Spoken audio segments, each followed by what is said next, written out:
All right, there you go. Just like the rest of the world, I record after I start. Okay. So, well, the Zoom is on tonight. All right, but anyway, yeah, this is us giving you information. And like I said, when you listen to the other speakers, you'll see that we're passionate about helping people. We're passionate about providing great content, great value, because we know the benefits of getting involved in something this powerful. And if you haven't gotten involved, or if you don't know anybody that's involved, but now you know, and you will hear from people that are involved in it and the benefits. It'll blow your mind. Additionally, we will discuss a deep dive into where to find Bitcoin and other altcoins, how to get in, how to trade it, and how to earn a consistent commission without the huge risk associated with other investment instruments.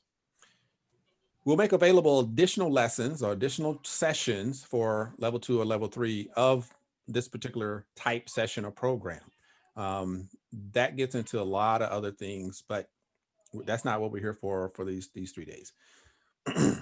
So tonight we will ensure everybody enjoys their time learning about new advanced currency that has high profit potential.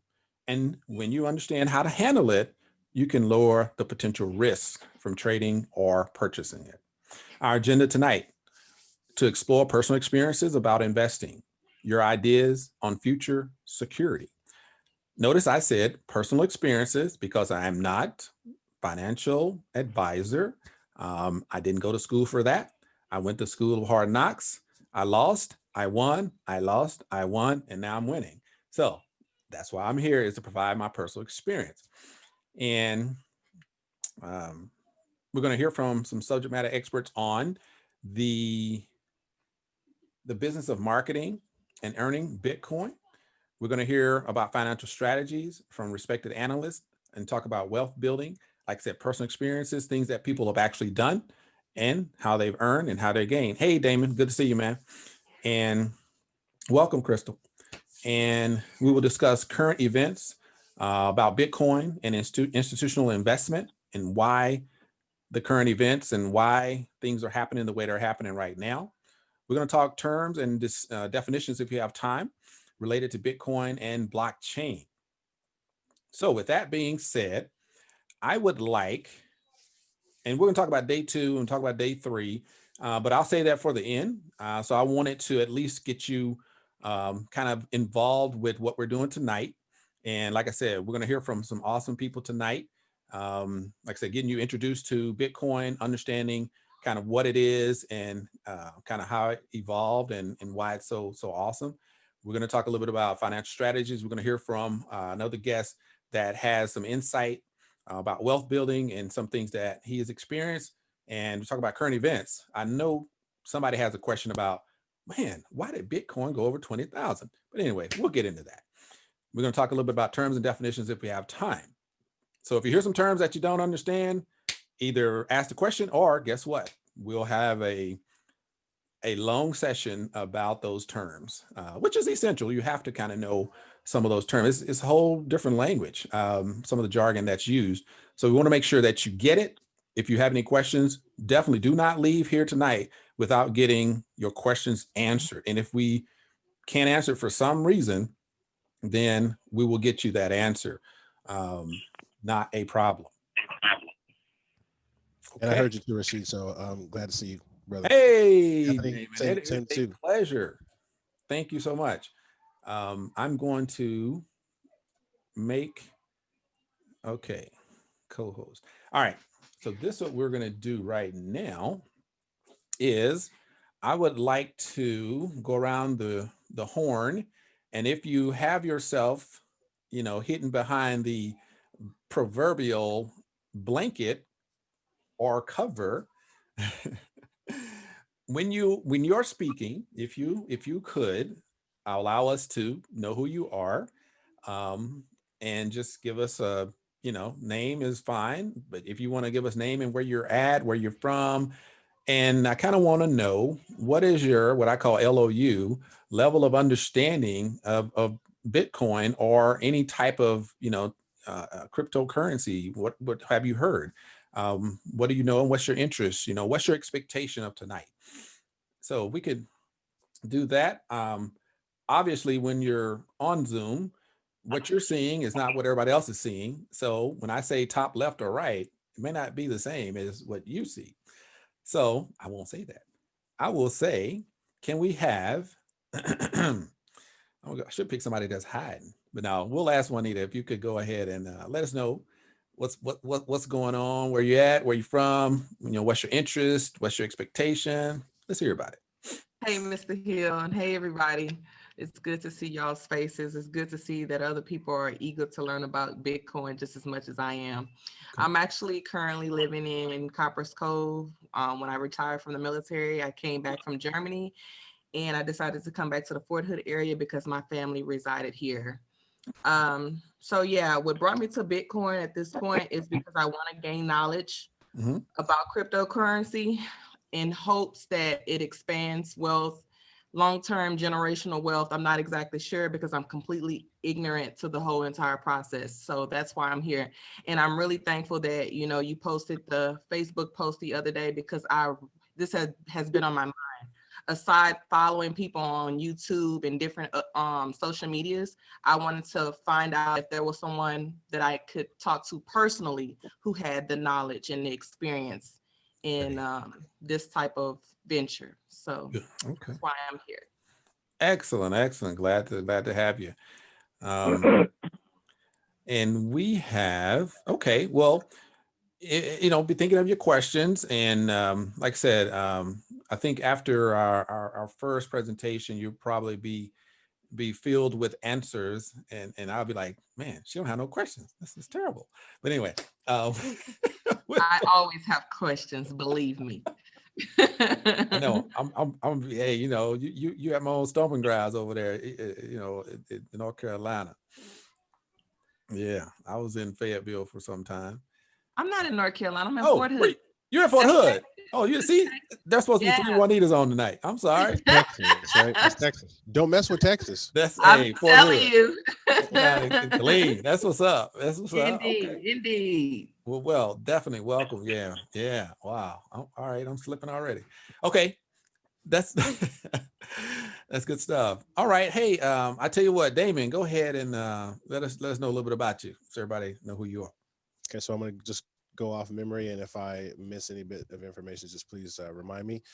Damian Donaldson, calling out of Los Angeles, California. My level of understanding of Bitcoin is very minimal, although I have been hearing the buzz. I remember when it was $5,000, then it was $9,000, and it was $15,000. And I even had a student in college, that told me that he was getting into it, and then it crashed, and then it came back, and now we're at $20,000. So there's tons of bits of information, documentaries, Netflix, whatever, they're all talking about it. And it's time to invest time and invest money and know how to strategize around understanding how to make it work for you, because we're about to, again, make another economic turn historically. And I think we just need to be on the forefront of that. And I'm happy to learn as much as I can from it. But it starts somewhere. Yeah. And Rashid, you got me here, so I'm ready. Well, thank you. I appreciate it, because well as I do, these meetings are interesting. A lot of interest until the day of the meeting. So we're here. So I love it. It's a nice close knit group. I don't have any straggler, one person over here. It's like, see, we're all tight right there. Hey, Shannon. Welcome. Thank you. I too am a Texas girl. Hi, Juanita. Yeah. Just really ignorant to all of it, but I no longer want to be ignorant. I want to learn. And I just have a mentality now, when you get into your 50s, that you want to work smart and not hard. And so I've had the hard working days. And so now let's just be a little bit smarter as we're going into the latter days. And so I just thank you again for the information, but I really just want to be a student. Excellent. Excellent. It's nice to meet everybody too. Awesome. Awesome. Yeah, Shannon's a straight entrepreneur. You know, Shannon, she was putting on those Facebook shows. I was there. That's what's up. You know, me and Shannon go way back. We go back to high school, grade school. Yeah, yeah. So it's a thrill. Yeah. Absolute. I'm just thrilled. Oh, my man Dexter's coming in. Oh, wow, that's so awesome. He made time. So awesome. All right. Okay. Welcome, Mr. Moon. All right, who we have? All right, Crystal. Can we hear from you, Crystal? Sure. Good evening. My name is Crystal Wiley Brown, and I'm from the Chicago area. Nice. Carol told me about the fact that she was on a panel regarding Bitcoin. So I'm not exactly sure what to expect in terms of my level of understanding. I would say it's pretty high. But you know, I'm in here to learn more and to focus on strategy. So I know quite a bit about Bitcoin. I trade it along with, you know, with other Forex and other things like that. Okay. And I've watched it, you know, like the other gentleman said, go from like $3,000, go all the way up to 20, drop all the way back down, hover at 10,000 this summer, and then now it's taken this meteoric rise. I might say not 20,000, 23,000, because I was in it trading it today. So, and I know the sky's the limit. So get in where you fit in. And so that's what I'm trying to figure out is how to get in and fit in. That's what's up. Well, thank you. Welcome. We will definitely expect your contribution as well to the group.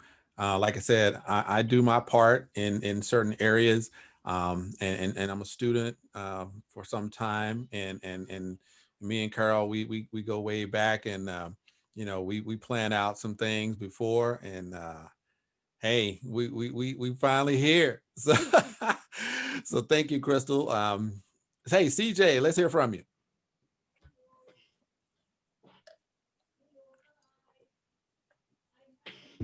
Uh-oh. No, I'm here. I just didn't want to press the space bar, so I ended up trying to click that mute button, and I keep going to the wrong one. So Okay. just going from Teams to Zoom, man. My name is CJ Christian. I'm from San Diego. I am actually a fellow Toastmaster of Rashid. Yeah. We have discussed cryptocurrency a couple times in very brief detail. My involvement and knowledge when it comes to investing is very, very minimal. I do remember when crypto was created and there was a story circulating about the person that tried to pay a pizza delivery with it. And I remember laughing about it. I also saw when it was, you know, started trading and in the $1,000 range and still laughed. And I'm like, this is not going to stay. And now I wish I could have gone in. However, with my upbringing, I'm in San Diego, California. I grew up in the Caribbean, so my knowledge and the teachings that I had from my family when it comes to investing and learning about financial security is nil. None, absolutely. I barely started my 401k 7 years ago because that was the first time I finally got to sit down with somebody that explained to me what that was. So now I'm trying to play catch up. But it's weird because it feels like crypto, for example, when I see the numbers, you know, getting into it seems to be a stretch, right? Because it's trying to get into it. But I've learned in the past from experience that nothing is as bad as it seems, and there's always a way to get something done. So I'm looking forward to learning a lot because I'm very interested in this. Excellent. Thank you so much. Did your daughter have a chance to join you, or that's going to be another day? She did not join. She wanted to join, but she is grumbling that she has a lot of homework now. So she was very upset that she was still doing homework. So she sends her regrets. She's going to try to join in tomorrow if she can. And she's 17, so I'm trying to get her to learn the things that I didn't learn when I was younger. Yeah, she's pretty sharp, man. Y'all meet his daughter. She's Yeah, I was going to say also I'm a former veteran, and Math for Marines did not cover this. Oh, well, we'll try to get the military to put that in the curriculum. Okay. Okay, we have 302. I apologize for not remembering your name. I know I think you were the first one in, so if you could, Miss 302, area code. I think you said that Carol had invited you. Could you give us a little information of why you're here? Yes, I want to thank you first for the platform. Okay. I really appreciate this because I've been searching for information for a long time. So I've been kind of looking it up on YouTube and on the internet, but it's so overwhelming. So I wanted to talk to a voice, a human voice. And I just put it out there today. And I asked a friend if she knew, I asked a few friends if they knew anything about it. And then she said, I have a friend that's in Chicago and she knows about it. So I'm going to ask her to call you, or you can call her. So Carol was that person. I just met Carol today, a couple hours ago. And it so happened that you are having this meeting. And for me, this is divine appointment. This is a godsend. Wow. Because literally, I just heard about Ethereum in September. I heard about Bitcoin last year, but still no one could really, explain it to me. So I'm just happy to be here. I'm from Philadelphia, but I live in Bear, Delaware, which is about an hour away from Philly. And I'm glad to be with all of you nice people. Awesome. What was your name? Donna Washington. Donna. Okay. Well, thank you for being here. You are correct. Nothing is happenstance. We are all here for a reason. The ones that don't show up, maybe they'll show up tomorrow. I don't know. Maybe they'll feel the vibes of what happened tonight, but it's all good because we're going to enjoy our time together. Okay. So Anthony and Carol, 1 second. Mr. Moon, welcome. You're probably busy. I know you said you had a meeting, so you were probably kind enough to log in and can't talk right now. But hey, when you get a chance, hey, let everybody know who you are and what you're here, what got you here and what's going on. So he's out of San Antonio, Texas, by the way. All right. Anthony, talk to us. All right. I'm Anthony Hale, originally from the ex-Raiders hometown, Oakland, California, but currently residing in San Diego. I'm not bitter at all about the Raiders leaving Oakland. I'm sure you can tell. I'm not buying any Las Vegas material at all. Anyway, I started out kind of like other people said, didn't really get a whole lot of financial knowledge from growing up. But did get a couple people whispering in my ear early on about making sure I invested in 401ks or equivalents. And so I started doing that right when I started working, and saw the benefits of investments over a long time. And then I saw this crypto thing pop up, and everybody was all excited, and they said, hey, look at it growing. And by the time I got through the whole, learning the process and getting an account and figuring out how to get some money put in there, and it was at a high. Yeah. And so I went ahead and put something in there thinking, only put in what I could lose at that point. And guess what? I lost because it went down.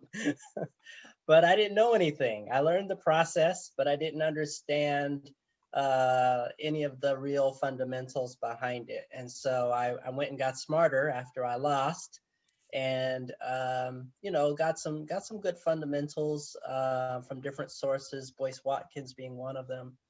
And wow, that opened my eyes. Like all of a sudden it made sense why I lost. So what I didn't do, what I was smart enough to do, is leave it where it was. I never pulled out. So I technically haven't lost. It'll keep going. You know, the hope is that it'll come back. Yeah.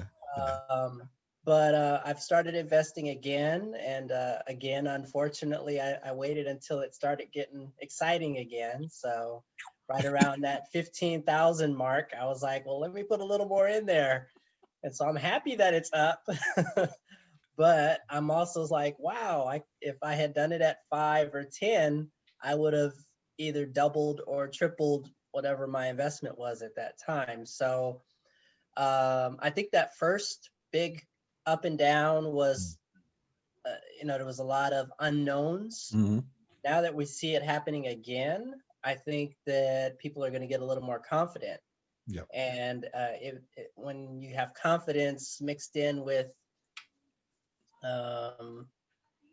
quantity, I guess, with respect to investments, then it could be an interesting combination. So I'm curious to see how high it goes this time around. I'm going to be happy to pull out when it's high, and then I'm hoping to be ready to jump back in when it goes down again. So, but we'll see what happens. Yeah, no, appreciate that. A lot of points there. Holding my tongue. We have the evening. You know, we're really close right here on schedule, and and so I really, yeah. You know, when you understand, you know, going long and going short, and you understand how to do that in the right way. Oh man, woo! Life is good. So, hey, without further ado, I know we're all excited to dive right on in. So yes, Carol. Oh my goodness, Carol. Way back in the day. Now, but look, Carol, she's been an entrepreneur since about 2014. I think we met around 2016. Yeah. We were in a mutual program. I think that was probably my second cryptocurrency program. And I had some challenges in the first one.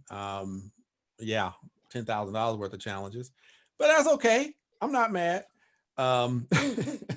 But we got into this other one, and somewhere along the way, we meet each other online. You know, I'm sure Carol probably remembers. I'm memory challenged here, but all I know is when me and Carol met, we were like, yo, let's do some training on this, because we were on fire. Like, it was amazing. And We were. And so she's 2016, like I said, I had kind of got into buying some. She started, getting involved in Bitcoin, and her and her team, they were doing training and just knocking it out the park, in the Chicago area. And I'm out here in California, and I'm struggling trying to get things moving, making money, but I was just like, come on, man, nobody wants to hear it, nobody's listening. I'm like, okay, you know what? It's all good. I'm gonna keep doing what I'm doing. And but yeah, I remember Carol, I remember you coming out here, and I got to meet some of your family. And because most time you meet people online, you don't meet them in person. Right. And that was pretty cool. Yeah, we were pretty excited, and we were like, yeah, we got to do something. We had a meeting of the minds, and then, like I said, we never got around to the actual training, but I did put together like 3 programs, and I was like, hey, I'm ready. But yeah, so look, you know what? Like Crystal said, hey, this is the time. It happened when it was going to happen. Right. So I'm excited to have Carol here. Carol is going to kick us off, and she's going to provide. She's going to lay down the plan for foundation. She's got some power packed information. She's bringing the value. So please take your notes. Definitely take your notes, because like I said, whatever question you have, you want to make sure that you get them answered. We want to give you that confidence in what you're learning, and hey, what's my next step? What do I do next? You're not gonna get all that tonight, but we don't want to keep you a long time and all that, but we want to at least give you information that shows you that we're going in that direction, Right. Because it's a lot. It's a lot. There's no way we could do it in one night. So that's why I set up 3 sessions. If you hit all 3, great. If you don't, hey, tonight is going to be power packed, bringing the value. We got the right people in the house to do that. And so without further ado, Carol, it's all yours. And you got the, if you need to do share screen, everything. I need to share my screen. So, Yeah, you should be set I up. can- See if you can do it. If not, I'll okay. Mhm. All right. You have to, let's see. I think I can do it. Yeah, I can do it. Okay, all right. Okay. All right, everybody. My name is Carol. My handle is actually Crypto Carol. Woo! Just so you guys know that. So, like Rashid said, we were in the mining program together. We talked a lot of Bitcoin, Ethereum, Litecoin, 2016, and just a little bit about me. I had neighbors that were off into cryptocurrency like in 2014. And he was like a brother to me. They were like family. You know, you get neighbors that you live next to for a very long time. They become family. And so they would just, all that he would talk about was Bitcoin, OneCoin, Litecoin, any kind of coin. And bottom line, and just to sum it up for them, they took out 30,000 out of their retirement, bought some Bitcoin and some other altcoins. And by the time 2000 and I would say 16 was here, they had made $1 million. Wow. And so now get this, along the way, they're over there trying to get me to sign up for, to get into some coins. And I'm thinking, I don't know, they sent me links. We would always talk about it though.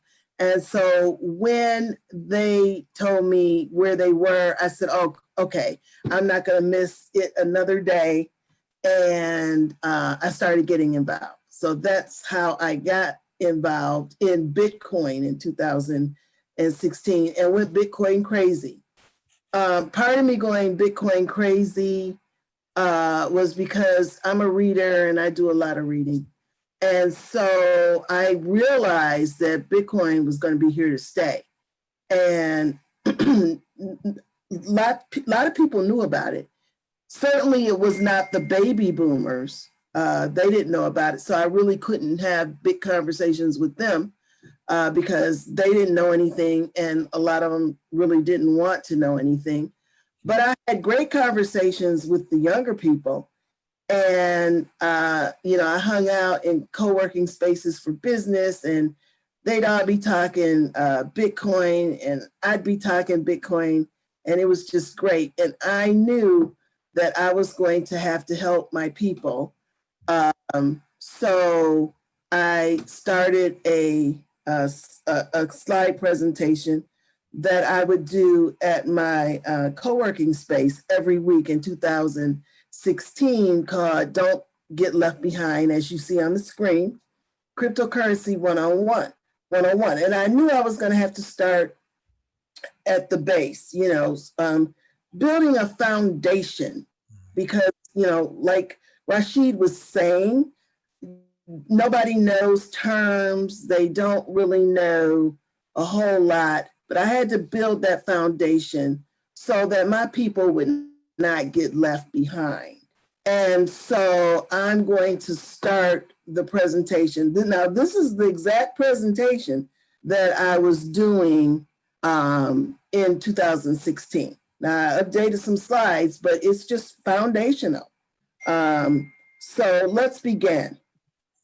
So we're going to talk about really quickly, what is cryptocurrency? Who started cryptocurrency? Where does it reside? When should I invest? How do I invest? Okay, that's what we're going to go over. Okay, so cryptocurrency, there is two big terms that are always talked about in cryptocurrency. It's the decentralization that everybody before 2016 loved. It's so good at being decentralized which is, no real rules. It's not governed by, the powers to be, that a lot of people considered it like dark and underground because nobody could track you. And so, but that was the plus of the decentralization. And when I say plus, it's because it allows normal people like me and you to be able to cut the middleman out and send currency to whoever we want in whatever country without being charged exorbitant fees and all of that. And what makes that so possible is what Bitcoin rides in on. Bitcoin is attached to the blockchain. And the blockchain is just as valuable as Bitcoin, even more valuable, I would say, in a lot of cases than Bitcoin itself. But that's what makes Bitcoin the king, is that it's riding on this blockchain that is revolutionizing the world as we speak. Centralized currency, the dollars that you see on the right-hand side, that's governed by our government, the powers to be and all of that. Bitcoin doesn't have that. Now, I will say this, in 2016, we started seeing a little bit of interest as it started going up from some of the banks and some of the financial sectors, but they still didn't really think that it was a force to be reckoned with. Not until later on in 2017. But mostly people don't know is that Bitcoin, the credit is given to a man called Satoshi Nakamoto.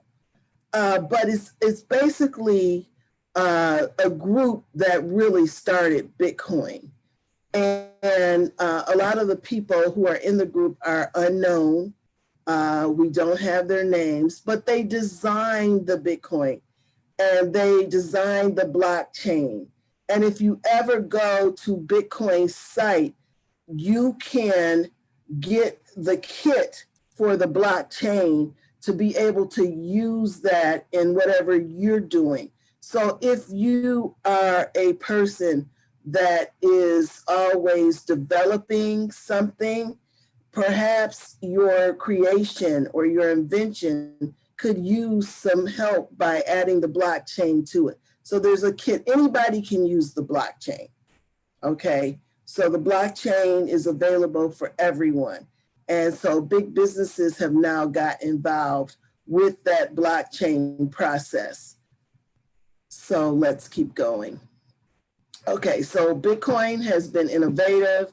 For us, payment network, like I said, I can send Bitcoin anywhere and it will get there and it will, and the ledger that's on the blockchain cannot be altered. So if I send something on Bitcoin, the ledger is there to stay. Nobody can alter the ledger. Nobody can destroy the ledger. It's not like you can go into the computer and change some zeros. If I send 1,000 and you want to make it look like I sent $100, you're not going to be able to do that because the blockchain does not let you. There's no central authority, even though we'll talk about that a little bit later too. But I have this real simple video that I want to show you about Bitcoin for you beginners that really are trying to grapple with why Bitcoin was designed. Bitcoin is the first decentralized digital currency. Bitcoins are digital coins you can hold to the internet. Compared to other alternatives, Bitcoins have a number of advantages. Bitcoins are transferred directly from person to person.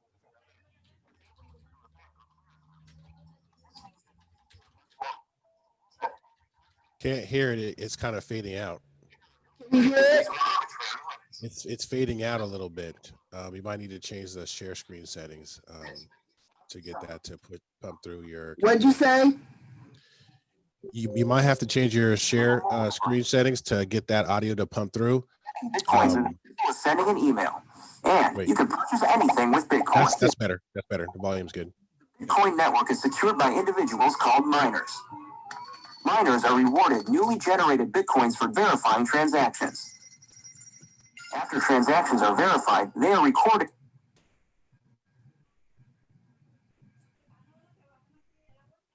Parent public ledger. Bitcoin opens up a whole new platform for innovation. The software is completely open source and anyone can review the code. Bitcoin is changing finance the same way the web changed publishing. When everyone has access to a global market, great ideas flourish. Bitcoins are a great way for businesses to minimize transaction fees. It doesn't cost anything to start accepting them, and it's easy to set up. There are no chargebacks, and you'll get additional business from the Bitcoin economy. For more information about Bitcoin, visit weusecoins.com. Okay, so that was, I always thought that was a great introductory piece for people who are just trying to understand what is all the hoopla about Bitcoin and why do we need it and what does it do? Okay, so let's go on to the next slide.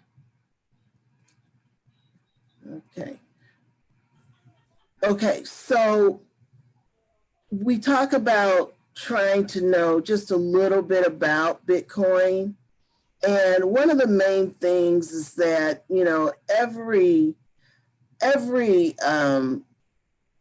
big section of, I would say discipline, or every discipline has their own language. You know, doctors have their own language. Wall Street has their own language. Well, cryptocurrency, they have their own language.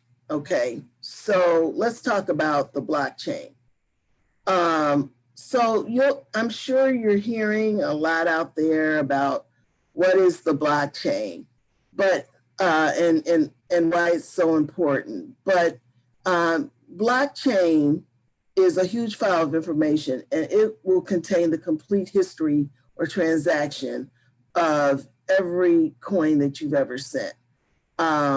Each cryptocurrencies have their own type of blockchain. Some of them are piggybacking on other types of blockchains, such as Golem. Ethereum has its own type of blockchain. But the blockchain that's mainly looked at is the blockchain that Bitcoin's on, simply because it's like a ledger. And companies and governments now are trying to put their instruments on the blockchain. So they will have a historical file that can never be erased. So when people say, I lost that, we don't know what happened to it, they accidentally erased it, none of that can happen on the blockchain. Okay, so that makes the blockchain very attractive.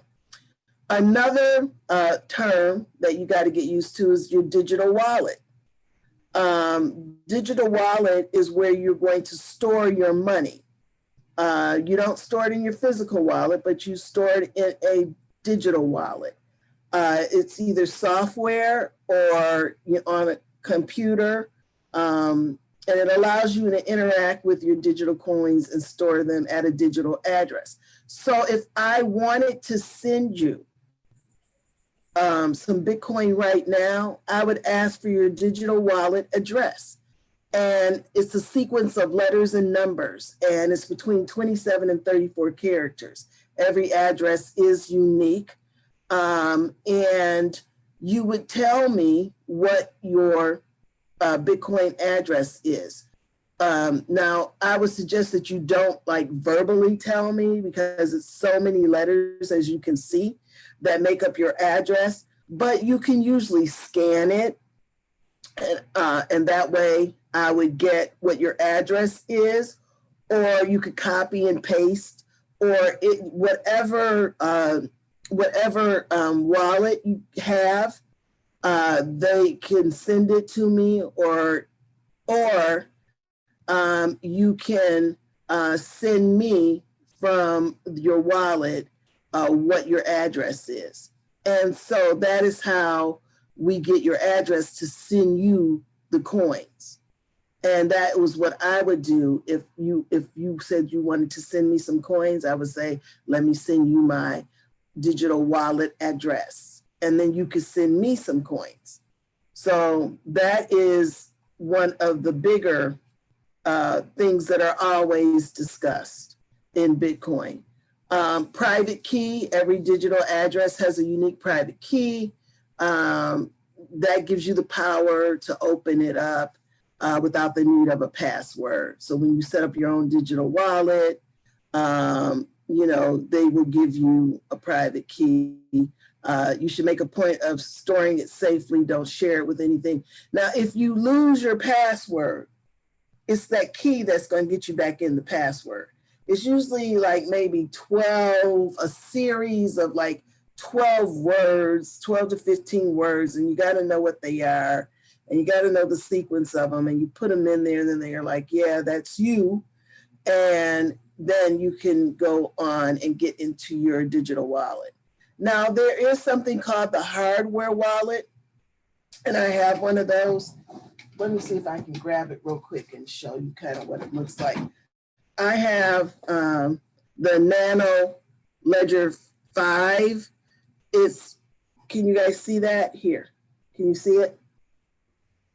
Yes, no? No, we can't see it. It's kind of faded into the background.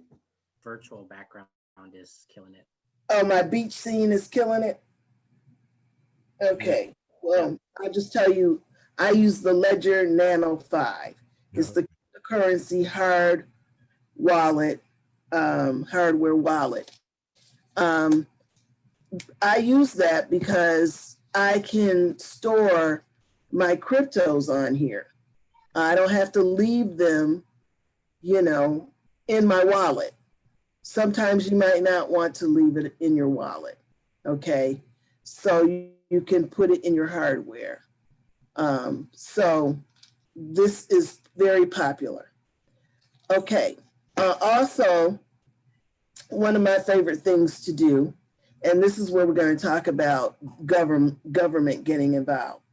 One of my things to do back in 2017 was to buy up a lot of altcoins. People from around the world were buying up a lot of altcoins to the point that instead of going public by, you know, offering shares of stock, people will raise their money through altcoins. And altcoins kind of acted like shares of stock. And so people have a product that they want to launch, a service or a business or whatever it is that they wanted to launch. And they were offer altcoins, okay? And you could buy them up. And then when they went public, you got a lot of whatever altcoin it was. Well, when that started happening, we got a lot of government intervention. And those countries around the world that were allies of the United States would tell, you know, the other countries to cease and desist from letting United States citizens buy some of those altcoins. Okay, the companies that don't like the United States, they didn't care, and they weren't going to stop us from buying altcoins. But we bought up a lot of altcoins before they started making and giving out restrictions to the other countries about what altcoins we could buy. Because see, people were getting rich. People were making money, and they did not have to go through some of our financial service industry companies to invest to do it.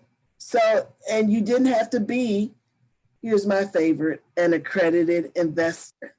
See, here in the United States, in order to get in on some of the good stuff, you have to be an accredited investor with digital currency, you did not have to be, and you still don't have to be, an accredited investor. As you will see, you've got a lot of the financial service companies. They are now offering Bitcoin and Ethereum to some of their customers because they felt like they were losing out. And they started looking at it seriously in 2017 when Bitcoin was making that trek. When Bitcoin was making that trek toward 19,000, almost to 20,000 that year, that's when people like Price, Kidder Peabody, and all of those, Price Waterhouse, whoever else is in the game now, they were looking at what was happening, and their customers are coming in and they're saying, how can I get some of that Bitcoin? And they had to tell them, we don't have any Bitcoin. They're like, well, I'm looking for Bitcoin. They're like, we don't do Bitcoin. And all of a sudden, they realized how much money it was making people, and they started getting in on the game. Okay. So what is fiat currency? That is our currency. That is, United States dollar, the pound, euros. It's just what you call your currency. Whatever country you're in is what you call your currency. Crypto has no central bank, so it's not considered fiat currency. Digital currency exchanges. This is really interesting because it's like almost a broker platform. But it's your exchange where you can buy and sell your cryptocurrency. It's a web platform at like base, Changeling. There are a lot of them out there now. It's tons of them out there now. You might have heard of some of them that had been broken into, hijacked. People took the crypto, all of that. So if you're going to sign up with like a Coinbase, make sure it's one that has gotten a great rating. And you have to also consider, do you want your exchange to be, because some exchanges are also wallets, okay? Do you want your digital currency exchange to be inside the United States or outside the United States? Those are pros and cons to each. If you have it outside of the United States, the United States doesn't know what you're doing, and they cannot charge you taxes on that money unless they're an ally. Now, they've done a job where, like I said, if they're an ally of certain countries and they have an exchange that you are on, they will report to the United States. But most of them outside the United States do not report to the United States. Inside the United States is Coinbase, and they report to the IRS if you have a lot of crypto. So you're not getting away with turning your money into crypto. They are keeping an accurate record of how much crypto you have. So, you have to consider those things when you're deciding what exchange to use. I myself, I have one offshore and I have one onshore. Okay. Also, the initial coin offerings, that's what I was talking about in terms of being able to use your coins for crowdfunding, raising money to go public. So a lot of these coins would get started. They'd have an initial coin offering. And we could go and we could, like I said, it's like buying a lot of stock. And then after they raised the amount of money that they needed to, to start their company, you could get a lot of money for the coins that you bought. Okay. Now, yes, our government did put a halt to a lot of that.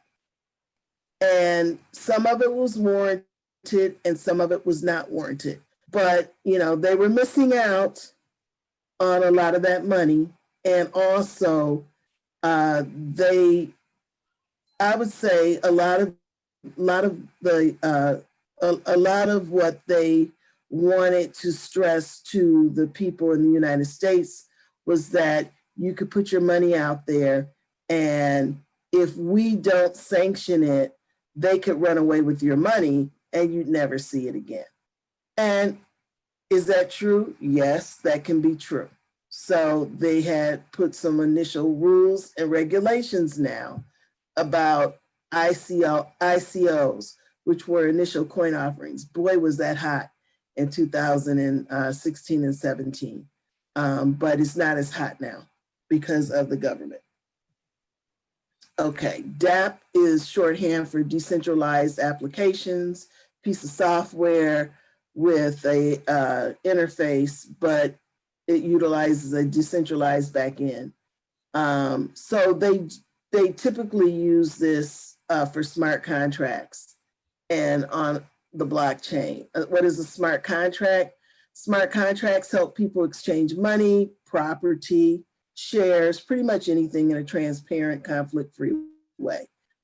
So a lot of Ethereum has a lot of smart contract companies who need smart contracts utilizing the Ethereum blockchain because I guess it's easier for contracts that way on Ethereum than it is with Bitcoin.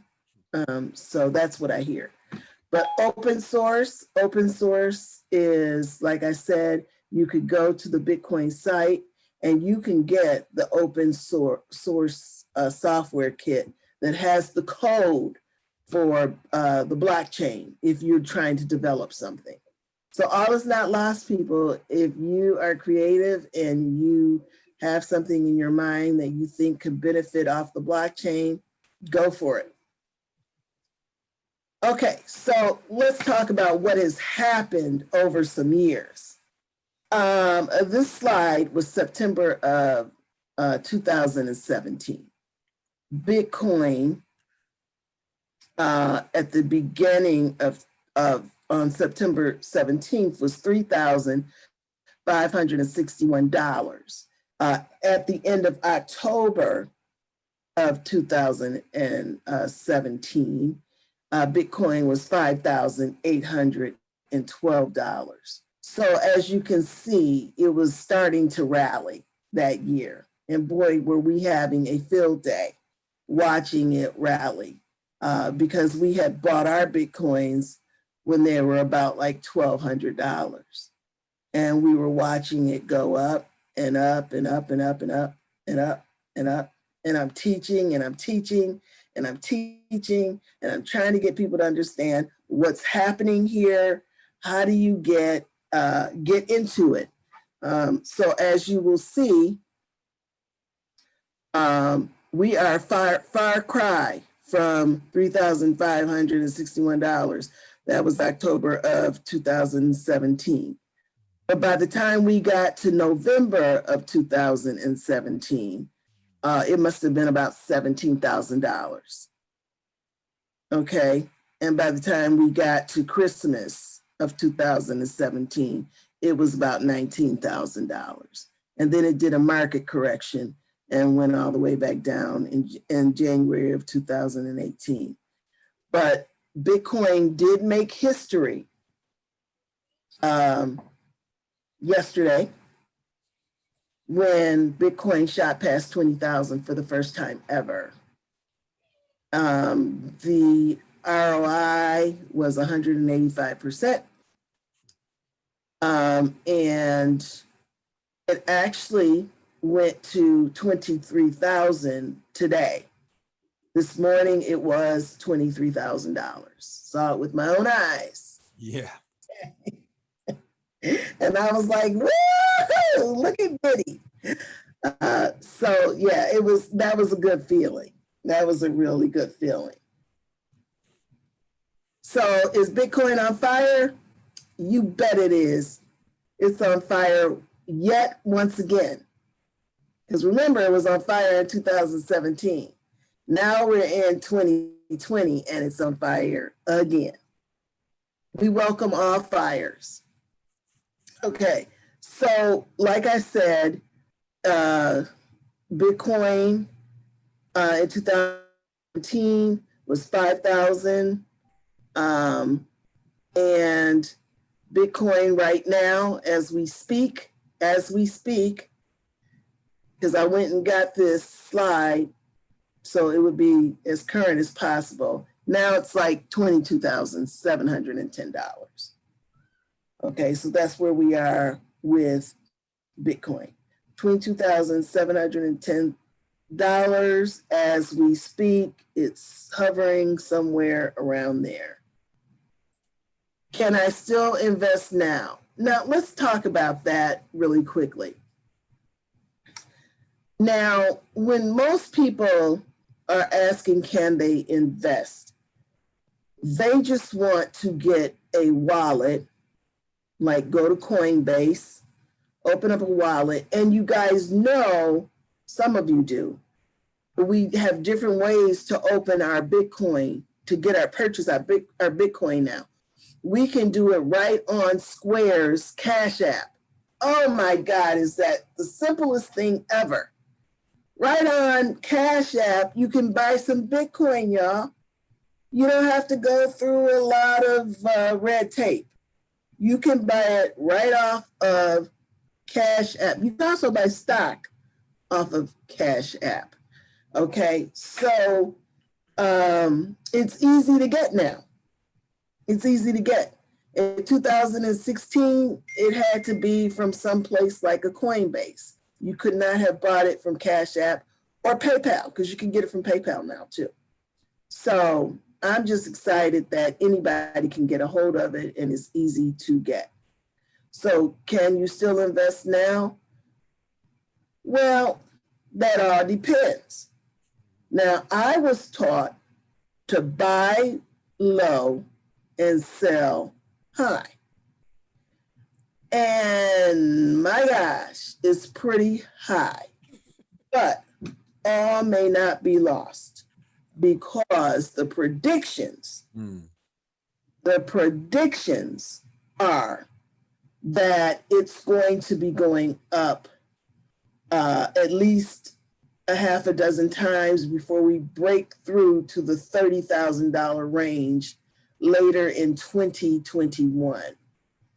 Okay, so they're thinking it's going to keep going, but when they say before we break through to the $30,000 range, it's going to play around at some levels, you know. So with that being said, I've never seen anybody go wrong when they buy low and sell high. Well, exactly what do you mean? Because it's at it's over 20,000. Well, what I mean is, I wouldn't buy it to hold it right now. I'd let it drop a little. If it goes back down, and I'm sure we're going to do a lot of talk about that. If it goes back down to 19 to 17, then yeah, I would get some if I didn't have any. But would I get it at 23,000? Well, that's a horse of a different color. So I just wanted to bring that out, because this is always the time when Bitcoin does a rally move. I get a lot of phone calls. I do. And last Thanksgiving, Thanksgiving of 2017, I couldn't even eat my Thanksgiving dinner because we were setting up wallets on the phone, in person, you name it. Now that it has made this move, I'm starting to get a lot of calls. And like I said, and any investor will tell you, buy as low as you can and then sell high. Now, for me, I just want you to know that this is what I was, when I was teaching on, the basic foundations of Bitcoin and cryptocurrency. And then a friend of mine called, who happens to be on this call, and she said, you can make money off of Bitcoin going both ways. And I said, I can. And she's like, yep, you can make it going up and you can make money going down. She didn't have to say that to me, but once the light bulb popped on and I said, whatever it is I have to do that I can make money on it going up and down, that's what I'm going to do. And so what that meant was I was going to have to learn a skill and I was going to have to learn how to trade Bitcoin.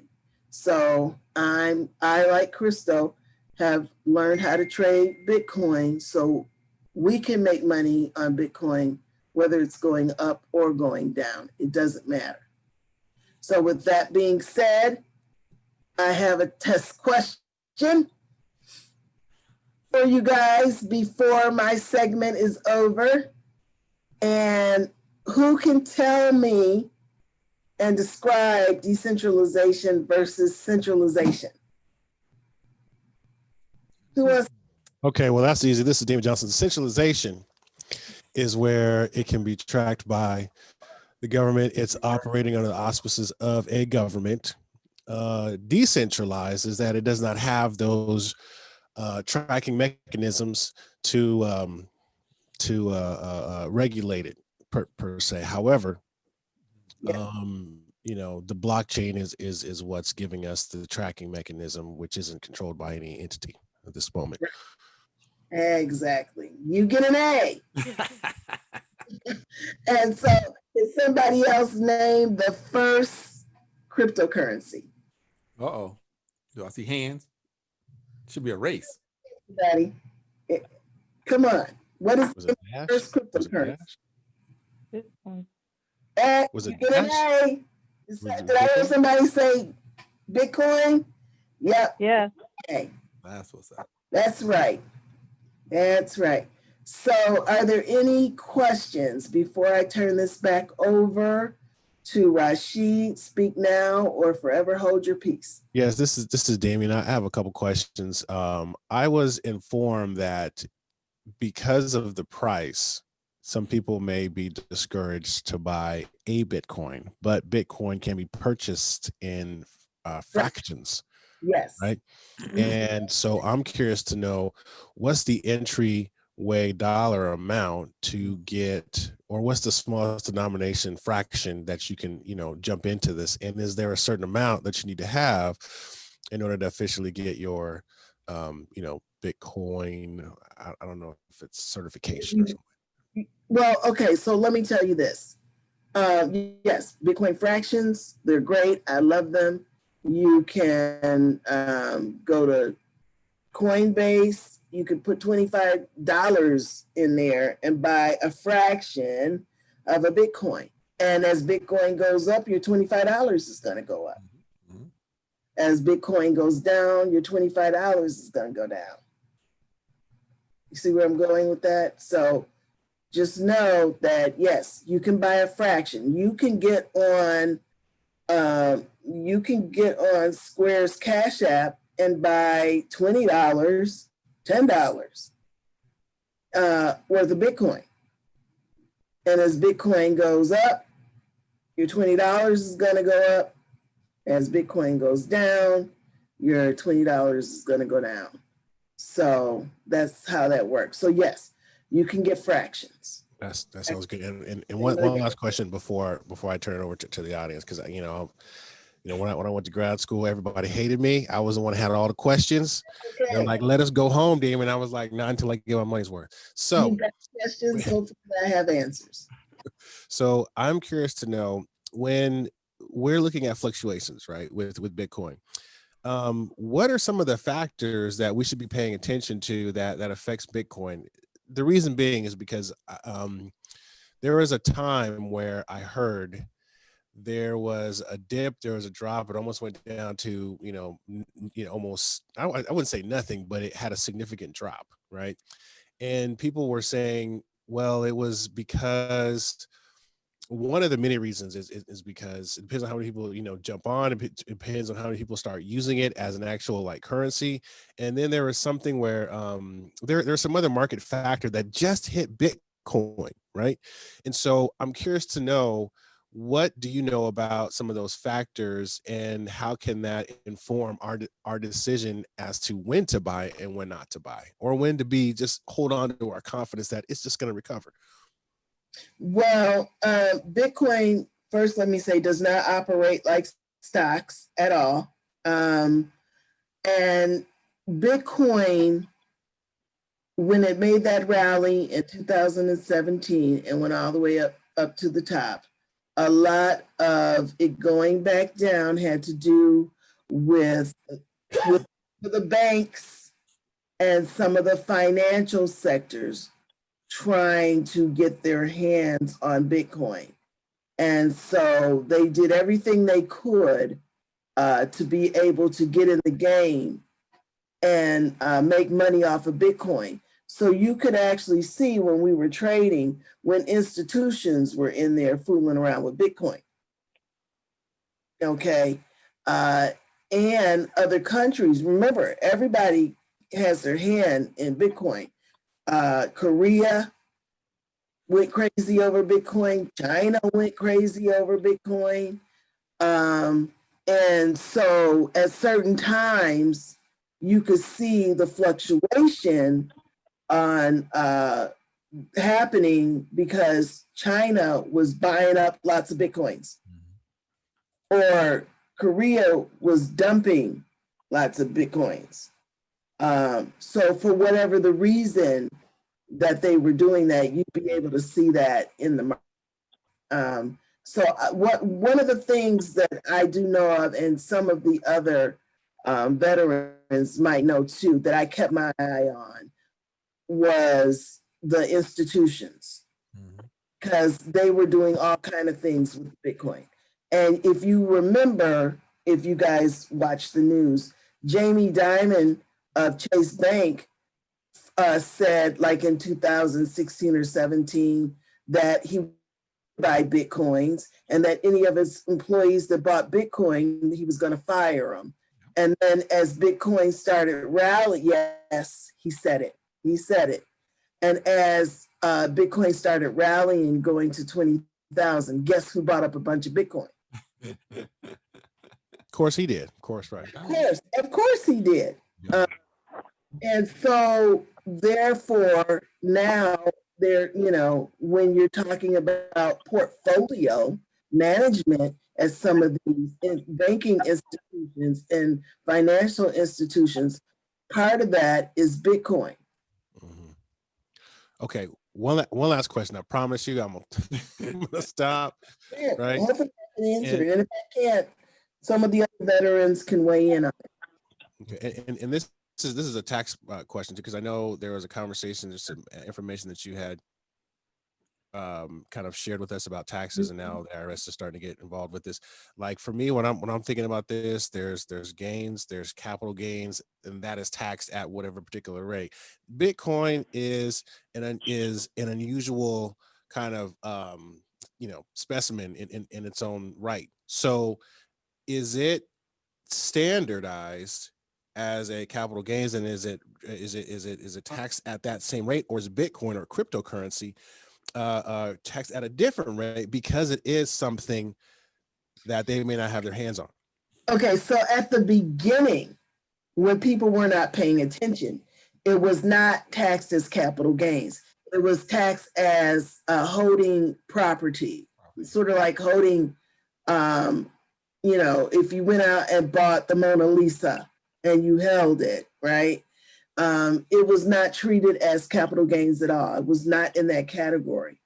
The moment they saw everybody making a lot of money off of Bitcoin, the IRS started with rules and regulations around 2017. And they even went so far to say, if you buy up Bitcoin, You have to record that transaction. Okay. And if you take Bitcoin, because to get to the altcoins, to get to some of these ICOs, you had to, use Bitcoin. So if I wanted to get to some of these other altcoins, you would buy up Bitcoin and then you would send it and then you could get the altcoin. Okay. So that's another transaction. So they're going to hit you on your purchase of Bitcoin. They're going to hit you for taking Bitcoin and doing another transaction to get some altcoins. And they're going to hit you if you sell Bitcoin. And we were like, wow, that's to try to discourage everybody not to do Bitcoin. Okay. I think the people that have the most problems with Bitcoin now that it's treated like for capital gains and all that stuff are the people that have tons of Bitcoin. Like a Jamie Dimon and those type of people that had the money to go out and buy lots of Bitcoin. Yeah. They're the ones having, to really up their accounting game when it comes to taxation on the cryptocurrencies. It's not the little people. Yeah.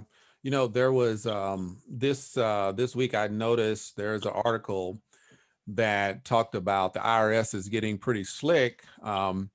Now they want to put a statement. They used to have a statement on, I think it said Schedule 1 or something like that, in which it only talked about, money and things like that. But now they want to put it on page 1 of your 1040 and ask the question.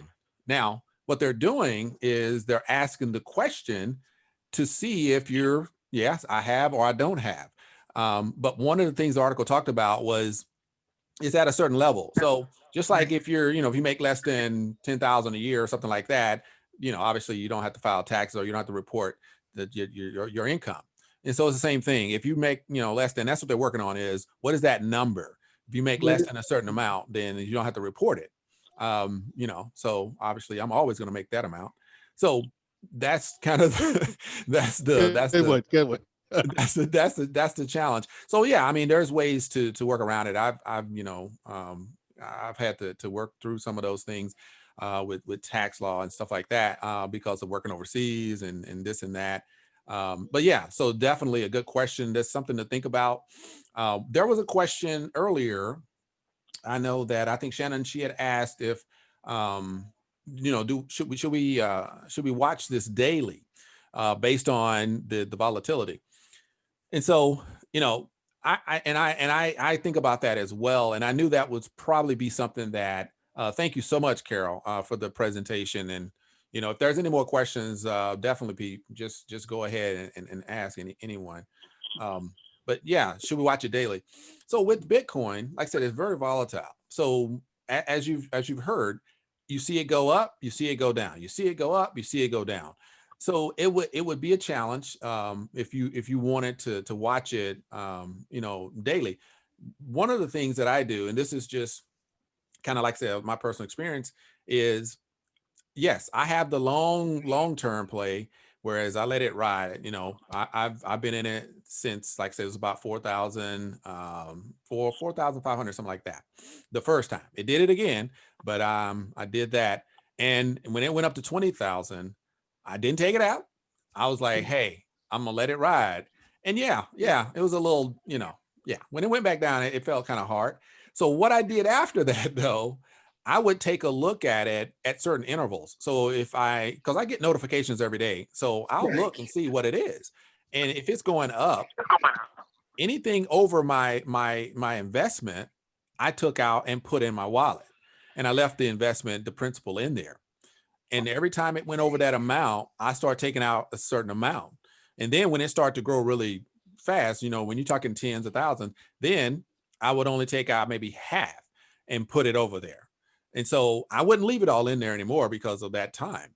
But I did not watch it every day. I would see it, I could notice it, and I said, okay, it went up or it went down, but I only took out so much and got it out of there where initially I just let it ride.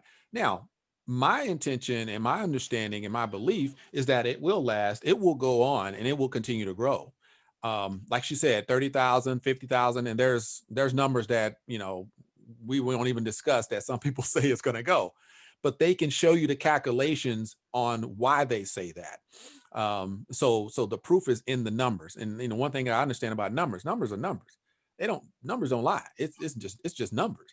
So if somebody can calculate how that's working based on what's happening today and what's going to happen in the future based on the calculations, it's very possible that those numbers will hit. But it takes a lot of people to make that work. So anyway, yes, if you want to watch it every day, like I said, one time in the morning, you see the notification. All right, good. And then you can make a decision at that point. But no, it's not necessary to watch it every day because it's guaranteed to grow over time. And you look at the historical and you'll see those patterns, and which is, you know, when you get into trading, you look at, you know, the patterns and you kind of understand what to look for in the future. So those are some of the things. And yeah, there's a lot of market activity that affects, you know, the pricing of different assets. So we just, you know, we look at some of that. But one of the things that definitely I want to reiterate is, you know, when Carol says, when you find a way to make money when it goes up and when it goes down, yeah, you hit a sweet spot. But it takes some, you got to learn a new skill to do that. And so there are programs that teach you that, and I recommend it. And that's how I you know, had a light bulb turn on in my head too, doing that. So yeah. So any more questions at this point? You sent I us have one something more. that's. Oh, okay. I'm sorry. Go ahead. Is that Donna? Yes, I'm sorry. You sent us weusecoins.com. What is that? Is that where you got the video? I just heard him say that at the end, Carol, from that video that you. Oh, you're on mute. On mute. Sorry, I'm on mute. We use coins.com. That was, they put out that video about, you know, what is Bitcoin. Oh, But okay. they are not a wallet. Yeah. Coinbase is a place where you can buy and let your Bitcoin sit there if you so choose. Mm-hmm. And it's an American company. Yeah. So Okay. yeah, and you know, Coinbase.com. yeah, Yeah, Coinbase.com. so that one, yeah, and like I said, for anybody, like, you know, when you're trying to purchase, let's say you do look at the altcoins, you look at the Ethereum, or you look at you know, Litecoin or any of those things. I remember when I was in oh my gosh, every week I went to acupuncture, and the guy, you know, we would be talking, and yeah, we got into having those conversations about cryptocurrency, and of course they had their big doubts. And I said, look, just get you a little bit, just go to Coinbase, $25, just put it in there and pick one. And but at the time it was, you know, 2017, it was a great year. Then thereafter, yeah, it didn't work out for him, but if he would have pulled it out in 2017, he would have been pretty thrilled.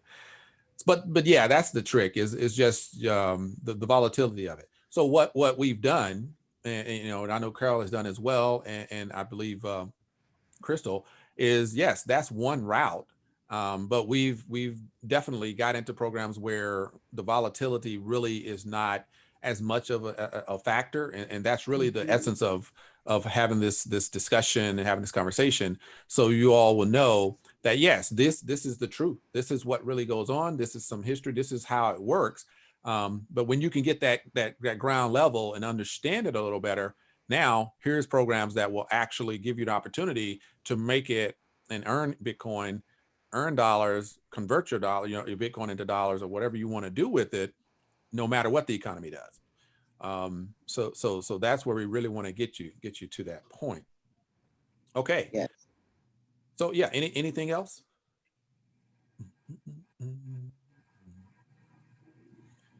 Okay. All right. So what are we going to cover in the second installment of this program? Because So Damien, do you have a poll question ready for us? Do I have a poll question ready for you guys? Actually, Oh man, come I on. can create a poll question. I can create a poll question. All right, no problem. I thought I was trying to send you a question to put in there. Okay. All right. I got a question for everybody. And whoever gets this correct or gets the closest, I got some gifts here. Let me see what I got. I got a book. I got some really cool glass shades somewhere around here. Anyway, they got 10X on the side. Really nice. So the question is, what was the price or the value of Bitcoin March 2020? In that month, what was the price in March 2020? Ballpark.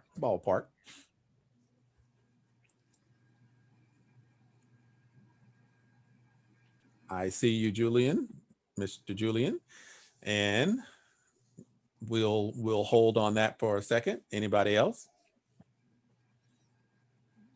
Woo, interesting. Numbers and numbers. Who else we got? Some guesses. Anybody?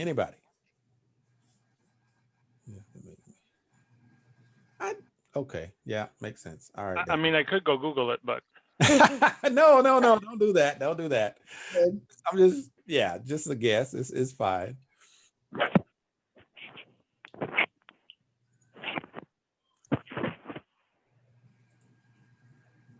All right.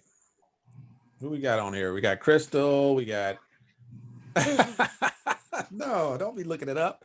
We have Juanita. We got Maurice. We got Letty.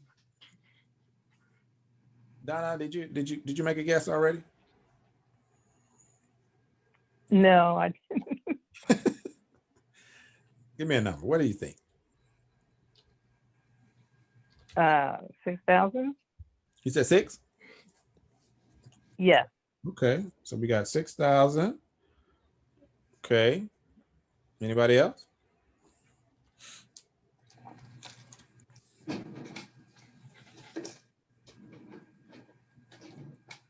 Okay, if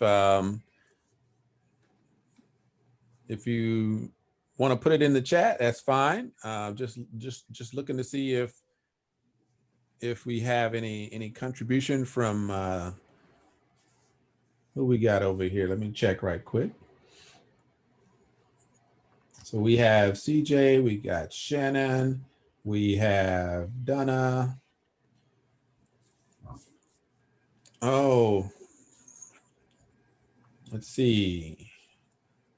I have a question while we're waiting for the answers. Okay. Okay, I wrote down that you said that we could buy from PayPal and Cash App, you know, just by us getting started. Is that something that you would recommend personally, or is it something that you would do, or would you do it a different route? I hold Bitcoin in Cash App as well as Coinbase, as well as blockchain. And then on my hard, my hard wallet. So I have bought Bitcoin on Cash App. It's so simple. And I also buy stock on Cash App too. Okay. Yeah, I would. I use 2 or 3. One, and I made sure I wrote this down before I forgot. Robinhood, another app, very simple, easy to use. Right. So if you're always on your phone, then that's definitely a route. And I use it, like I said, to buy, like I said, fractions of stocks. I use Webull. Webull is a very easy app as well. But Coinbase is kind of my go-to. I started using it and I just got used to it, and I'm comfortable with it. And I haven't had any problems yet. Now, I have. Have? Yeah, I bought some stuff on. I bought some Bitcoin on Coinbase, and it like took a while before it processed. What was like the time too frame? long for me. I'm sorry. When was this? What's a while? It was like a year ago, but Yeah. still, I was like, but I wasn't. What I was a trying to while? get the Bitcoin to trade with, not to invest. So I was like, I was in a hurry trying to get it, to convert. Oh, so it might have been the validation. It was a validation, but it was like a lengthy validation, Carol. Like Yeah. Yeah, I don't know, They do. They several do. hours. It wasn't like normally it doesn't take long. It might take maybe a half an hour or something like that. This was too long for me. I haven't seen any validation with sites like Coinbase take a half an hour to validate you. Some of them take 24 hours. Yeah. You remember blockchain.com? I haven't. Oh yeah. Well, I've done Cash App, and Cash App is pretty quick. Okay. Yeah. Cash App is not like Cash App is pretty quick. And then I was just gonna tell you guys, I saw something today. Somebody in one of my Telegram groups, somebody posted that you can get Bitcoin on, and I don't know. I had to answer a call, so I missed some of your conversation, but that you can now get crypto on Apple Pay. That's true. New. That's something new. True. I just saw the article today. Yeah, it is new. Yeah. So okay. Yeah. That's all I had to say. No. So like we were saying, there's so many ways to get your hands on the Bitcoin now. I mean, you don't have to, you can Cash App if you have it on your phone. I also have Robinhood. I think Robinhood gives you a very nice overview of what your coins and what your stocks are doing. That's one of the reasons I like Robinhood, because it takes you through a whole summary of what it is that's going on. And you can do light research on Robinhood. But you can't do light research really on Cash App, like on Robinhood. So you're saying you can buy, you can actually buy crypto through Robinhood? Yeah. Oh, okay. Okay, cool. Yeah. So yeah, I mean, if you're like you said, if you're just kind of testing it out, and that's why I had invited a friend of mine. He did it last year, and he said he put like $25 in there in Coinbase, and totally just forgot about it. And of course, it went up, then it went down, and so he was like, oh well. And then all of a sudden he see that, just like everybody else, you see Bitcoin going 10, 15, 20, like, oh my gosh. Then he looks and he's like, wow, there's money in there. Yeah. And so he had to jump through some hoops to get it back activated, but it was still there. But I would say, and like I said, just to kind of summarize what we all kind of agreed on is, there's many routes to do that. But it just depends on how far you're looking to go with it. You have to have a way to purchase your Bitcoin easily and efficiently if you're going to invest somewhere. That's really the rub when it comes to kind of multiplying your income or ROI, is if you're going to take it and move it somewhere. There was one called blockchain.com, I think was pretty popular in the past, but they started adding so many levels to it. I said, man, I just couldn't use it no more. It was too much of a headache. Yeah, I still have it. Quick question. So for beginners, and the reason I'm asking this is, one, because I'm going to do it, but I'm also, as a Christmas gift, I'm thinking, well, before I say that, is there an age restriction? Because I would like to maybe just start with like $100 each to both of my kids. If they lose it, they lose it. If not, they'll still learn about, investing and crypto. Which ones do you recommend that are the easiest to navigate? You mentioned quite a few. You mentioned Robinhood, which is great. But let's say if I want to get my kids involved, right? Just give them a couple, here's $100 in this, and you can invest it, do as you see fit with it. What do you recommend? Cash App is good for that. And I think, like you said, the Cash App, the Robinhood, you know, those are really, they're like one click type things, and Right. you're in. I don't know the age group. I don't. I would think, you know, maybe you have to be whatever that particular, like Coinbase, for instance. If it was Coinbase, you know, just check, you know, whatever their rules are, just to be cover For yourself. age, yeah. Yeah, to make sure there's maybe an age restriction. Because Hmm. with cryptocurrencies, like I said, they're becoming very, the rules are coming out like all the time, more so because, like I said, back when we were first jumping in there, ICOs were, oh my gosh, I that, know. yeah, that was fire right there. You know, it was a I wild, wild mean, west. there's no restriction to have $100. So why would there be a restriction to have $100 worth of Bitcoin? It's currency Yeah. and it's deregulated currency.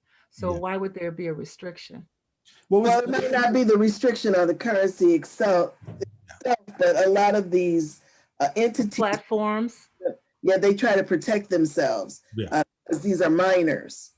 So they do ask you your age. Mhm. Yeah. Good to know. I'll have to try to find a way around that because I Yeah. learn by breaking stuff. It's hard for me to read a book and figure something out. I need to break it and then see, oh, okay, I know what went wrong.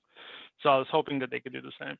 Now, see, I know Coinbase will probably, you know, they verify and verify and verify.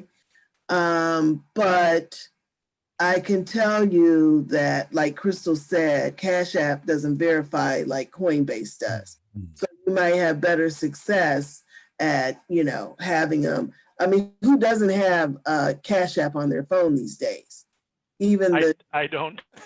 I have Venmo and PayPal, the but that's just the same the thing. teenagers probably have it on their phone. That Cash App. So I mean, it's a go-to for most teens. Yeah. No, that's good stuff. Okay. Well, I tell you what, I know Anthony, I'm not sure if you have another engagement, but if you would like to, you know, present this evening, give us some knowledge and lessons learned, we will definitely appreciate that. If you, like I said, if you're not tied up, because I know you had some other obligation.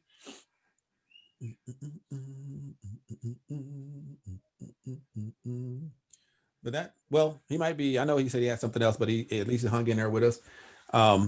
So yeah, so right now, like I said, I have some information I want to go through as well, but I know that we don't have a lot of time left for tonight, but let me go ahead and just give you an idea about tomorrow, and then I'll go into a few more things.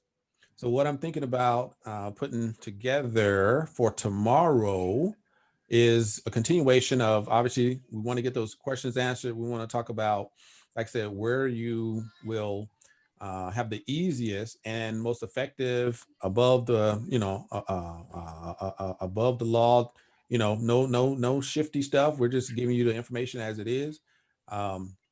What are ways to earn Bitcoin? What are ways that you can store Bitcoin? Talk about the wallets. We talk about, you know, we go into that a little more detail. Bitcoin ATMs are available if you want to use those. Why is Bitcoin the best investment for me? And what are financial investment firms saying about Bitcoin and the institutional investments? You know, one thing that we did talk a little bit about, I know she mentioned that in one of the slides, was talking about the institutional, you know, investments and those accredited investors. They have come down a little bit off of that. The SEC is pretty tough on those firms, and so yeah, we have an opportunity to get in there and get on this level playing field. Whereas if you had a value or you know, your property and everything over 250K, if you had that valuation, then you were allowed to risk whatever monies you wanted to get involved with, you know, these foreign exchanges and these foreign investments with the initial coin offerings and things like that, where that was like the penny stock of the US. You know, if you found a good one and you got in at the 5-6 cent level, and as soon as it goes public or it goes live, boom, they take it up to $2 or $3. You making a windfall. And so a lot of us weren't able to do that according to the way it was worded. So what the companies were doing, they were trying to decide, is it a utility token or is it a security token? And so Right. those two things were kind of played around with. And fortunately, a lot of them were utility tokens. One investment I can tell you that I made a pretty big investment in a company called XYO. Now they call it XY Findables, but they're here in San Diego. So that's why I was really interested. Is one, it was kind of about logistics. It was about proof of location, and they were creating this token and based on the blockchain to locate anything, anytime, anywhere. And so they partnered with companies that were utilizing Internet of Things and the IoT technology, where sensors were basically placed on so many different things. So their actual miners, so to speak, were individuals that were anywhere in the city, anywhere, wherever they live. They would send them these little sensors, and then they partnered with what is it called? A satellite, a company that had satellites all around the globe. And so when they partnered with them, so they could basically pinpoint anything, anywhere in the world, real time. And most of the time you get these lags, you get these delays, but this company had basically, put together a pretty robust plan, and they had proven the concept worked. And so, yeah, they had a big launch here in San Diego, and it's still growing. And what they did was, the people that got in on the ICO, they actually somewhere, like I said, with that issue of accredited investor and all these things, they basically gave us the option to go with their Series A, the funding, and we could take what we put into the ICO and shift it over and got actual certificates for that purchase. So now we actually have stock in the company, and we were able to invest in it real early. So yeah, I mean, there's been some really amazing things happening. But getting into one of the things I want to talk about, like I said, since Anthony, where you go? Oh, okay, I knew he had to go. Okay, so talking about like today, does anybody really understand or looked into it or taken a look at or heard about why Bitcoin has shot up so high right now? Has anybody got any reference to that? Anybody listened to that or seen anything on the news, or kind of what's your take on that? Well, I Mhm. I noticed, I think that first little spurt that happened like maybe July or August, or when it started, it hovered at 10,000 for a long time. Then all of a sudden it started moving. It was on the move.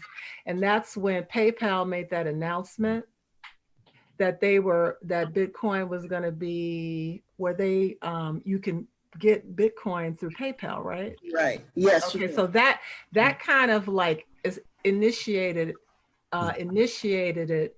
And then I think we're just finding more and more institutions Yep. that are getting on board, either with Bitcoin or with their own coin, which sort of legitimizes or further legitimizes the validity of Bitcoin. So that would be my take. Yeah. Anybody else? So one of the things that I want to mention is I follow, like I said, a few people, like I said, out there that have funds just for Bitcoin. And so there's a advisor, but she's a journalist / advisor. She went on to RT. I don't know if you RT News, Boom Bust is one of the shows that she's like the person that always talks about Bitcoin. And then she has her co-host there, and they talked about you know, the PayPal joining the Bitcoin, you know, scene. And she had some concerns with how they were doing it. I was trying to make some notes about that. But she mentioned something about you can purchase it, but they keep the actual key to the wallet. So it's kind of like a bank that holds your money, right? Versus you having that freedom to move it where you want to move it, when you want to move it. Wow. Yeah. So she was not very fond of how they were doing it. So I'm gonna have to go back and just. Yeah, I actually saw that too. I'm in another group and we were looking, that's kind of like what the fine print says. Okay. So yeah, I've heard that as well. So yeah, you don't want anybody holding your key. No, I don't think But that's I think it's kind of what sparked, you know, people started getting excited just because PayPal was doing it, but they hadn't read the fine print yet. But see, that's why I really like to have these conversations, because, you know, somebody could see that and they're interested in Bitcoin. But if you don't have the opportunity to kind of, you know, talk with others that may be, you know, following this a little more, then you could easily put your money in there saying, hey, I'll just do $100. And all of a sudden you don't have any control over that money. That's definitely not what you want. And that's what happened. Like I said, you know, answering, you know, Shannon earlier, is when I kind of started to shift my plan, I said, wait a minute, how about I scrape a little bit off the top, you know, and this is just in one. And so I have another kind of entry on my agenda, you know, get into the definition and the real theme of what it means to have multiple streams of income, not multiple streams of effort, multiple streams of passive income. right. It's a difference there. A lot of people want to get 7 jobs. Not No. So that's not the plan. I'm happy, you know, to offer information about ways to make money, like I said, legit all the way across, but you just have to understand what you're doing and when you're doing it. And after you get the initial effort out of the way with whatever you choose to do, then make sure it's something that repeats over and over and over without you having to do more work. People are doing it every day. And so the institutional investment is exactly, you know, that's the serious pivot for Bitcoin and getting noticed by more people. You know, I think I got a slide, I can pull it up, where I talk about the 3 phases, you know, of investments and how things like take off. And I don't know if there's a book by a guy named James Altucher. Where's that? Yeah, James Altucher. Yeah. Choose Yourself. And he has a podcast and some other things, but he's a big financial guy, kind of eccentric, but you know, he knows his stuff. And he predicted that Bitcoin, you know, would definitely be one of the hottest things going. And, you know, people laughed at him. And yeah, well, he's laughing all the way to the bank. But yeah, it like I said, the volatility is there, the uncertainty is there. I mean, it's no different from any other financial decision that we see and choose to make. But at the end of the day, you know, with even us here, you know, anybody can reach out and we can have these conversations. I can open up, you know, hey, here's what I do. Here's, you know, some ideas, you know, whatever it is. Like I said, you know, and what I love about where I'm at now is I have those streams, but I don't recruit. I used to do that, like, you know, and I love it because you're helping so many people get a better, you know, vision of where their future could go and what they can do. So I am sold on the business model.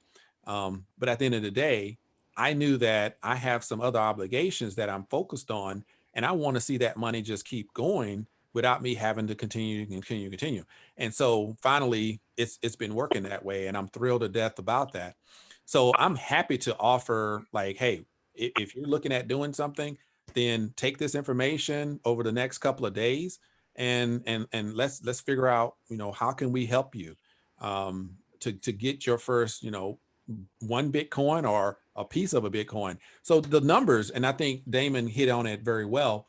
Yes, you don't have to buy the whole Bitcoin. I was under that impression a long time ago. Well, I was like, $5,000. What are y'all talking about? But because you're comparing it to stock, you know, you know, I can give you, oh my God, don't let me give you my bad stock story. Oh my God, I could just kick myself. But you know, now you can do fractionals of stock too. Yeah, and it's the greatest thing. Right, Robinhood. Oh man, I just whoo. So here's real quick. Juanita, did you have anything? I see that you came off mute. Oh, I apologize for that. I was actually gonna talk about well, I actually had a question. Yeah. I know the gentleman asked earlier about the $100 and getting started. Yeah. And I know Miss Crypto Carol, she had mentioned that, you know, with Bitcoin being so high now, it's probably not a good idea to try to buy into it. But a couple of weeks ago, I went ahead and used Cash App.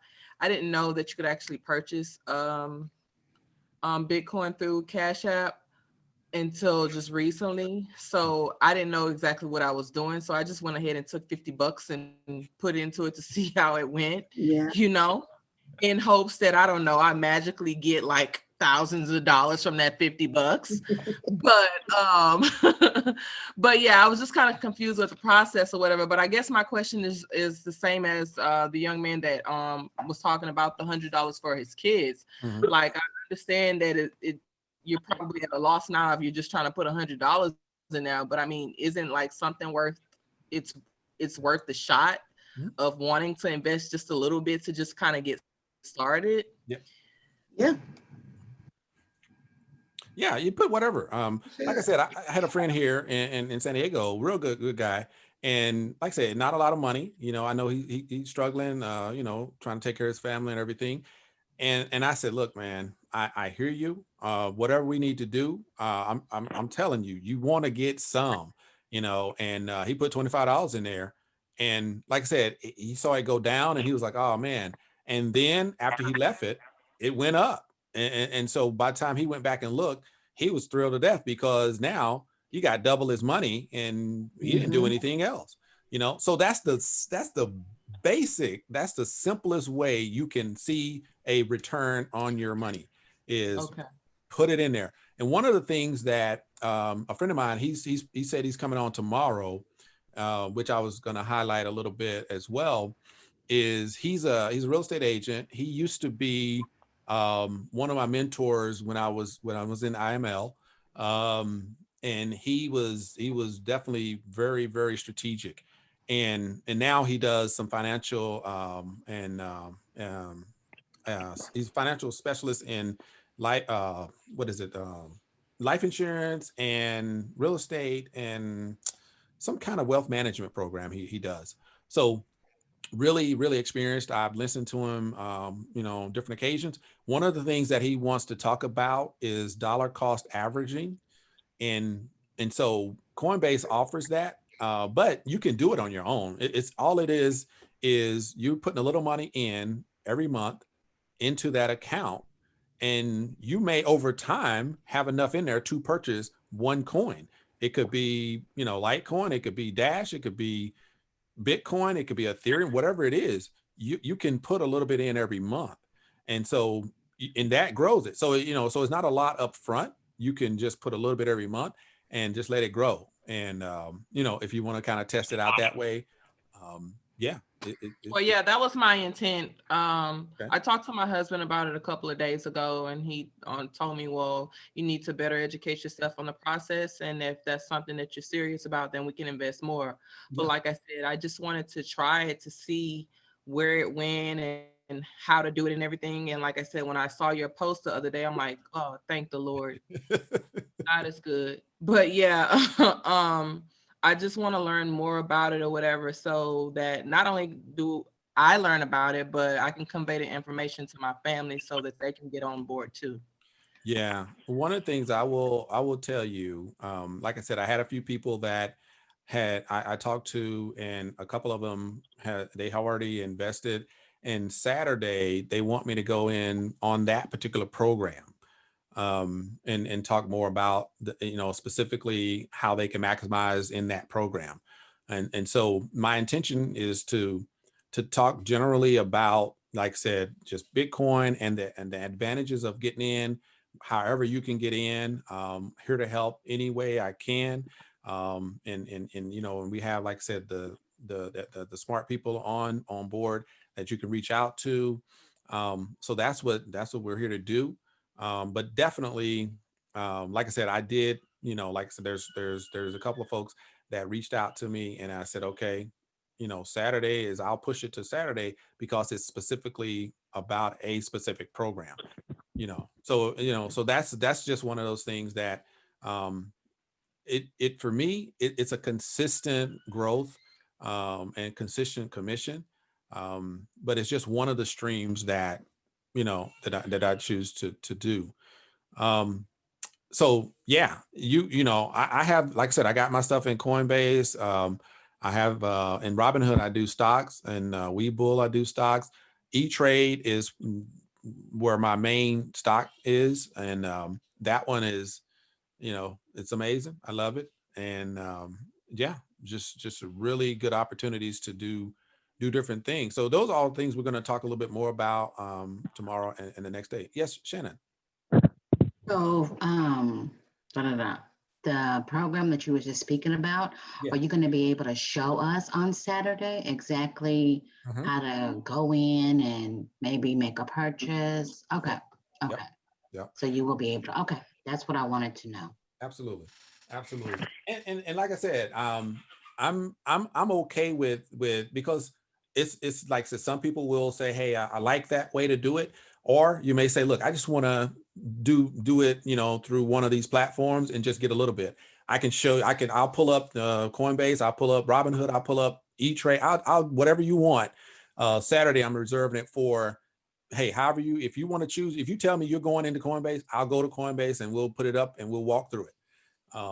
Like I said, I do have time set aside for the people that wanted to get into that other program, but I'm not, if you want to see it, you see it. So don't feel that you know what I'm saying, you have to sit around for that. That's not what I'm here for. So whatever you choose is what I'm here for. Okay. So yeah, I see that we have, like I said, Letty and Maurice. Do you have anything you want to announce yourself? I think everybody else, we kind of know who's here. Letty is my friend that I invited. Yeah, and so I just wanted her to kind of hear it because we're always sharing different ideas. Great. But yeah, so. Okay, good. Well, That said, I came on late, so I'll try and get on whenever you start tomorrow. So I'm on from the beginning. Okay. So you, yeah, if you got the registration, then I think you should have all 3 days. And so it's the same link and everything. So it should be okay. Okay. Great. Welcome. Did you have any questions thus far, or you just kind of want to wait and see tomorrow? I'll just wait. I'm kind of listening and I'll mull it over probably overnight. Maybe have some questions tomorrow. Sure. Absolutely. All right. Mr. Glover, what's going on, man? Mr. Glover. Well, anyway, since he's hiding behind that, I know Mr. Glover from we worked together over in Kuwait, and I've sat in on some things that he's doing, and really enjoyed that and appreciated the invite. And so I thought I'd put it out there and see if he wanted to come check it out. So I appreciate that he dialed in, and if he gets around to it, I'm sure he'll open it up. If not, that's okay. We appreciate you being here. Okay. So like I said, tomorrow, I do have a guest coming on out of Florida. And like I said, he was a mentor of mine when I was doing Forex trading, and in another program. I'm actually still doing Forex trading in another program. But he is very, very well versed in cryptocurrency, as well as some other wealth building processes. And so looking forward to having him come on. And I think my man, Gary, the gentleman that I was talking about that I advised to go ahead and put something in, and he had a really exciting experience that I want him to kind of come on and talk about. And I've asked, like I said, with Anthony, I know he had another engagement, and I told him, not sure how long.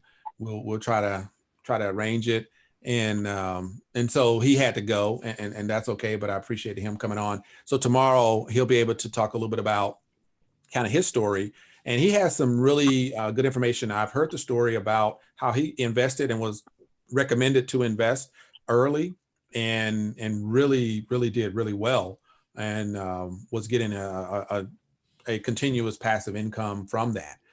So I wanted him to talk a little bit about that. And so, yeah, I want to provide, like I said, some value, with Bitcoin, and pretty much kind of in the wealth building kind of process. There's ways to do that, and we can take advantage of that, from how other people have experienced those things in their own life.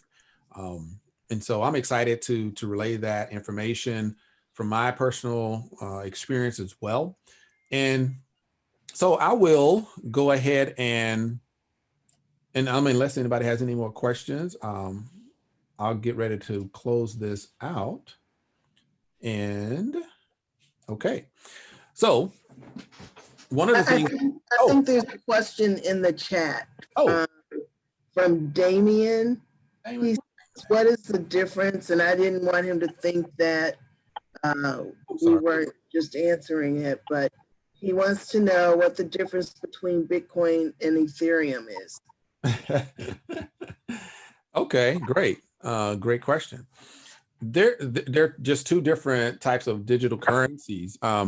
One is more of a utility. Bitcoin is literally it's a digital money. It's actual money that to the transfer value in more of the purchase items, things that you buy every day, go to a machine, transfer that action.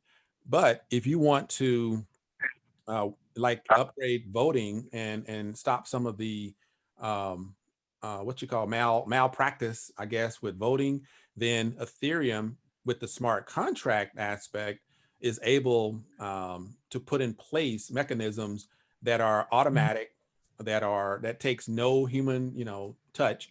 It gets programmed, and it's what they call IFT3. If this, then that. It will react to, if this happens, then this happens. And so the smart contracts are put in place to facilitate some action or reaction to a command or action that happens. So Bitcoin is more of transfer value, store value, replace money, those type of things. But the actual, if you want an actual function, then Ethereum is more of, this is an actual function. This is something that we can use. There's so many uses for it.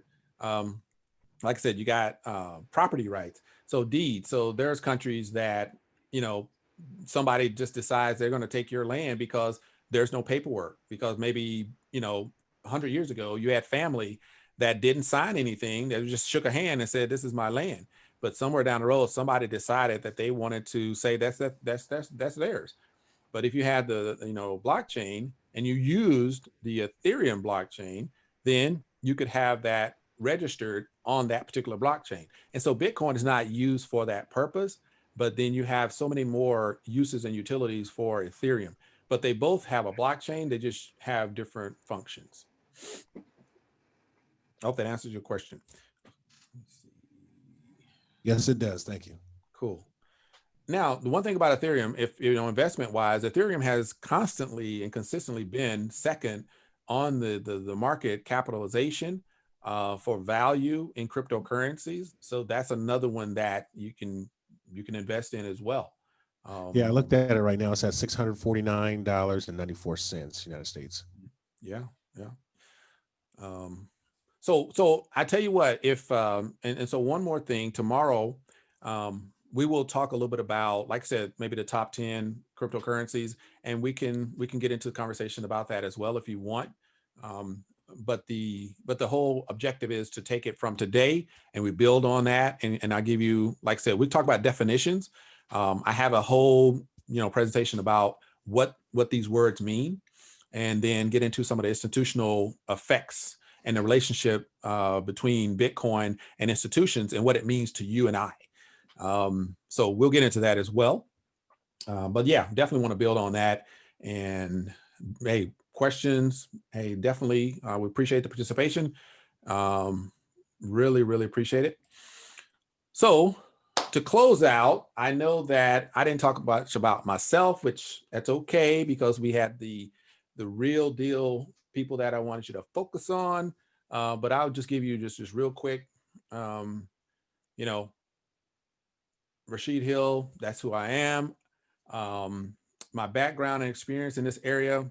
Why am I hosting this session? Simply put, after a few tries, losses, and missteps, I'm making consistent profits and commission from a minimal Bitcoin investment. I also made a few smart moves a few years ago, backed and boosted my IRA investment, and now it's increased 3x from what it was. So welcome the pandemic, because I found myself being more intentional about my investments into the stock market. And so, yeah, I go on and on and on about that.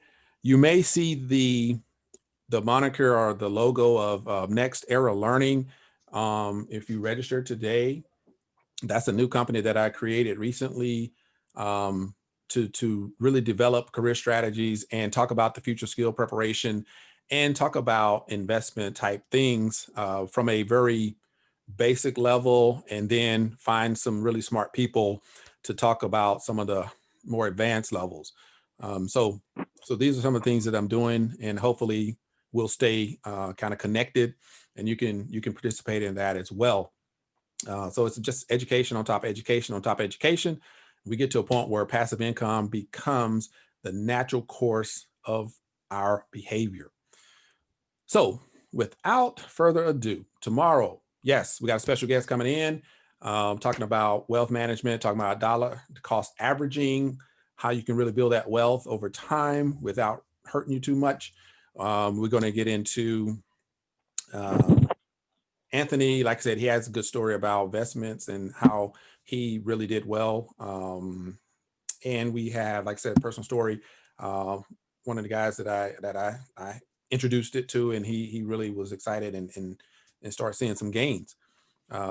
So yeah, and we'll get into the minimums that you can invest and all these kind of things. So, that's totally up to you, but there's programs that you can look at, and, we can do some numbers if you want to figure out, okay, if you do this, here's, kind of some returns, and look at, some of the systems in place.